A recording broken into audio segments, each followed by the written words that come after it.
ईश्वर से मिलाने के नाम पर बनाता था नपुंसक। गुरमीत राम रहीम की फिर बढ़ी मुश्किलें।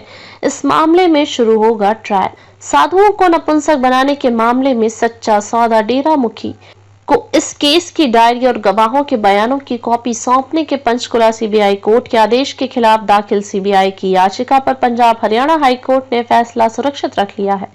हाईकोर्ट ने सीबीआई की इस याचिका पर 2019 में इस केस के ट्रायल पर रोक लगा दी थी। तब से इस केस का ट्रायल रुका हुआ है। अब इस केस का फैसला आने पर जल्द ट्रायल शुरू हो सकता है। याचिका में लगाए गए थे ये आरोप। साधुओं को डेरे में नपुंसक बनाने के मामले में हाई कोर्ट में याचिका दाखिल की गई थी। इस मामले में याची ने आरोप लगाए थे कि आश्रम में साधुओं को ईश्वर से मिलाने के नाम पर नपुंसक बनाया जा रहा है। याची ने कहा था कि वह खुद इसका शिकार हुआ है और इसके शरीर में अजीब बदलाव होने लगे हैं। हाईकोर्ट ने मामले की लंबी सुनवाई के बाद सीबीआई जांच का आदेश दिया था। ये है डेरा सच्चा सौदा प्रमुख गुरमीत सिंह राम रहीम की पूरी कहानी। आदेश के बाद सीबीआई ने जांच शुरू की और निचली अदालत में चार्जशीट पेश कर दी।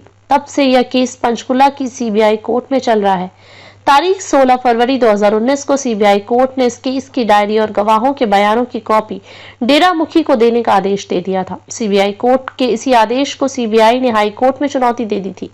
हाई कोर्ट ने तब ट्रायल पर रोक लगा दी थी और अब हाई कोर्ट ने इस मामले में फैसला सुरक्षित कर लिया है। 20 साल की सजा काट रहा है डेरा मुखी राम रहीम।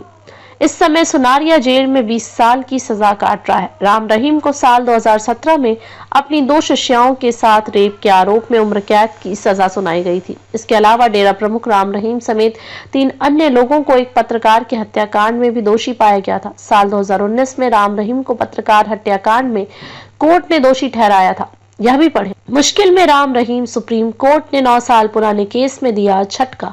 बेअदबी से जुड़ा है मामला।